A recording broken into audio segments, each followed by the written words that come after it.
first started, what was some of the real challenges you faced coming up in Brockton? I feel like coming up in Brockton was hard and still is to this day because people don't believe you till you're doing something and they see some type of action, you know what I'm saying, or see you on the scene for real. Right. And also some of the challenges was like mixing in with the Boston crowd because at the time when I started, Brockton didn't really have, like we had BTL because BTL had just popped, but other than that, and Van Buren, BTL and Van Buren, them two was You said like BTL?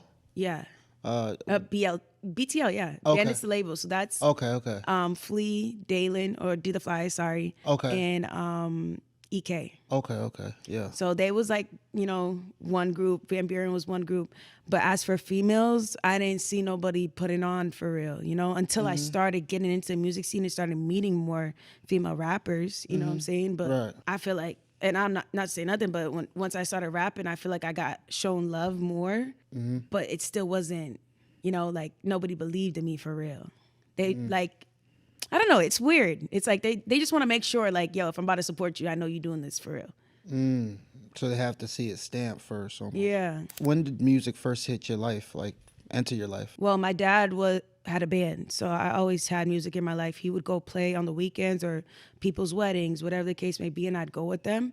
And he would teach me how to play piano. I would sing with them sometimes. So that was like the first hit, but watching him, it never clicked to me that you can make money off of it or you can be an artist. To me, it was just my dad made a little coin working on the side. It was like a side hustle. It was never like this big grand, like, it wasn't until Cardi B that you're like, as a female, I could be this big ass artist, Yeah. And so I just always watched it, but it never clicked to me. And then there's videos of me in high school doing like diss records or, I'm just singing freestyling on a mic and I sound crazy, but it was there. You know what I'm saying? Yeah. And then afterwards I went to college at UMass Amherst. That's when if I was frustrated, I remember I made a diss record in the UHS Health Services because I was sick and I called it Flu Games.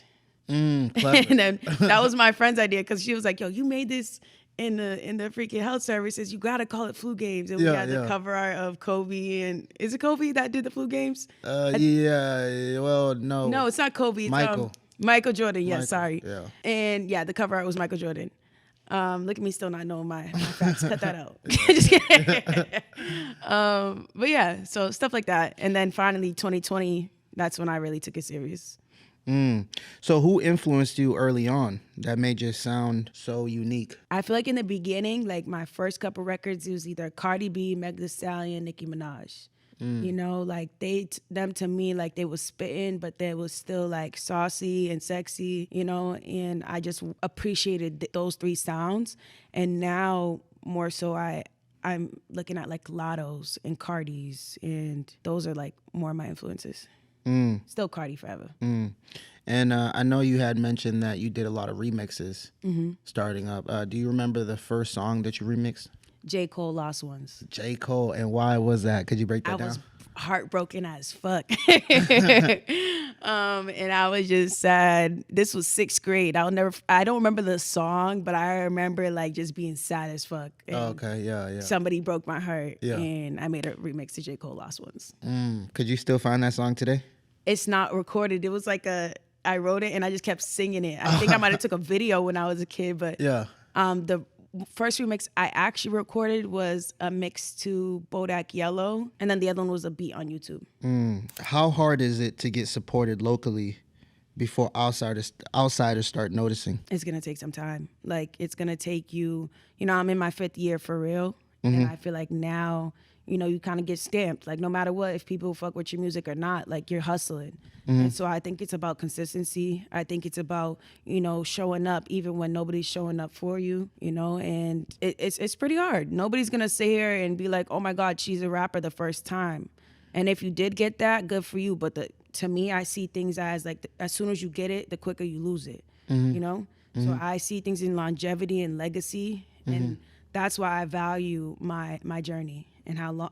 I don't care how long it takes. I'm going to have it forever. Yeah, that's the right mindset to have. So what separates you from majority of the artists coming out of Brockton? I think what separates me is my drive, my hustle, my personality. I think, like I said from jump, every time I've walked in a room, I've lit it up. I show love to people. You know, I'm not over here hating on everybody. And that's really it. Obviously, the sound and the face and the shit, the face, always the face. Okay? Hit that money sound. Thank you. Yeah. But yeah, those are all other things that add to it. But it's always the faith, too. I think the faith is first. Faith, putting God first. There's a foundation. And when you start doing things and you're not just doing it without a purpose or not understanding, you know, you're really here like, okay, there's no confusion here anymore. You know, you're just like, it's like, okay, I see what I'm doing. This, I'm going to do it because it makes sense. It's adding up. It's adding to, you know, my end goal. There's certain things I don't do no more that I used to do.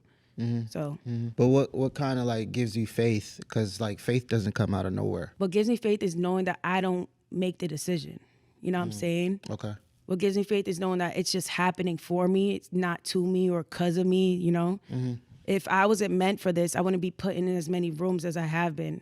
I wouldn't have gotten as many opportunities as I did. You know how many times I wanted to give up and I was given another opportunity? You know what I'm saying? Like, it's those moments that give you faith. Because if you weren't supposed to be here, you wouldn't get the opportunities. And also, what gives you faith is the getting up every morning and doing it. Getting up every morning and knowing that it's for you. So as long as it's for you and you're going to apply the pressure, that's why I have faith, you know, and God. That's real. Always God first. But That's real. That's real. We got to hit the money sign. So, like, what's one thing you've seen early on that changed your outlook on life today? I think it's more so about how I've seen people get treated badly, or I've seen hurt. I've seen domestic violence. I've seen so many pieces in my life that made me just fight more. You know what I'm saying? And I've also seen like my mom come over adversity. I've also seen my dad come over adversity. You know what I'm saying? Like my dad and my mom are both immigrants. So that hustle is just different. My dad's got here when he was 17. He don't speak a lick of English, but he's been hustling this whole time. You know, and he has his own house now. He has his, you know. Blessings. And my mom, she got here at 4. She was able to go to school. She's 54. She's getting her master's now. Oh, that's fire. Yeah. So it's like, I've never seen, my sisters are lit. One's a doctorate in psychology. My other sister is a vice president of the BTU, the Boston Teachers Union. So I've just seen hustlers my whole life. Like, I couldn't not have it. And I wanted it to be different because they were all in like politics or education, this, that. I felt like I had to get it differently. So like you said that some of your inspirations was like Meg Thee Stallion, but who really pushed you? When I started making music? Yeah, like who really pushed you for that? Was it yourself? They was all against it. So I can't say, you know what I'm saying? Yeah. It's hard for you to convince a Cape Verdean family. You Cape Verdean. Okay, yeah. Shout out to my CVs. Okay. Yeah. Yeah. But they was just kind of like, this girl, this is another thing, you know? And it wasn't until recently, maybe past year or two, when they started coming to my shows, they started seeing me on the podcast, you know, and just different things that they're like, oh shoot, like she's really doing it. Putting in that work. I understand that. But they are inspirations in the sense of the hustle and the grind. You know, I wouldn't be the way I am if it wasn't for my family and being an island girl. So you from Brockton. Talk to me about the scene out there and what makes it unique from places like Boston or the rest of Mass. I think the difference is, like, you know, the people, the attitude or the energy. Like when you grow up in Brockton, and this may be other places too, I don't know necessarily because I didn't grow up there, but I feel like we all know each other. We're all related. We all know, you know what I'm saying? If you went to high school with 3 kids, their older siblings or their parents probably all went to BHS too. You know, that's the difference. We have that one high school versus, No, it's all good. Versus Boston, there's multiple high schools. So you may have known the other people. You may have grown up on the same street, but you didn't go to the same school. We was all in one building together, you know? So it's just a different way. Like there's not much that gets passed in Brockton that the next person don't know unless you leave the city for real. So I think that's the difference, is like that tight-knit community, but then it's still like a little separate, you know? So it gives you a different type of, I don't know, kind of like it's either you in the city for real or you out of it. So talk about the support system over there. I mean, you said it's like a tight-knit community. Is the support system valid? I feel like Cape Verdeans, once they realize you up, they're gonna come and say, oh my God, that's my cousin. You know what I'm saying? Yeah. So, and I'm only talking about the Cape Verdeans in the community, but I feel like once they realize, like I've been saying from the jump, once they realize you're really doing it, that's when they start supporting. Like even my nephew's father, he's gotten views on some of his songs because he makes Cape Verdean music. And so that's a little bit easier, for them to support. With the hip hop, it's a different scene, it's a different genre. My OGs ain't really listening to no freaking Meg Thee Stallion, Cardi B type shit. You know what I'm saying? Yeah. So it gets a little harder, but regardless, I think once people realize you are into something and you're all in, they're all in with you. So when was like the moment you realized people was actually paying attention to your music? I mean, you said you was on the podcast and you started making music, but when was it like you finally realized, okay? I think for me, it was when whenever I drop a YouTube video, it does really well. Versus streaming and stuff like that. I think people really like my videos. And the time for that, I would say maybe before the podcast. But now I feel it more. I feel like people are really watching, especially since I did that Drewski shit. I think that everybody, like I went to a Brockton party the other day and everybody was talking about that. I was like, damn, I didn't know y'all all watched Drewski like that. But, and it was only like 2 seconds, but people saw. So I think now people are really watching it. And if anything, than before. Let's talk about some of your records. You said a lot of your records was doing good on YouTube. You have one record titled Smoking on You that made a lot of noise, a lot of streams. What inspired that one? What space was you in when you made it? So Smoking on You came after a song I made called Tequila. That's why I'm like, on Tequila in the beginning of the song. And all of that comes from almost me foreshadowing my sobriety journey. You know what I'm saying? And I didn't even know I was going to become sober, but there was this feeling I was having. Smoking on You, I'm really talking about not needing to smoke a blunt because I have this person who makes me feel high, who makes me feel like I can do all the things without any consumption, So I feel like all of those things, before I even knew that I was actually going to become sober or have these sobriety breaks, that's what Smoking on You was. Do you think that people listen to the music these days or they just vibe from the energy? I think it's the energy and like whatever the content is.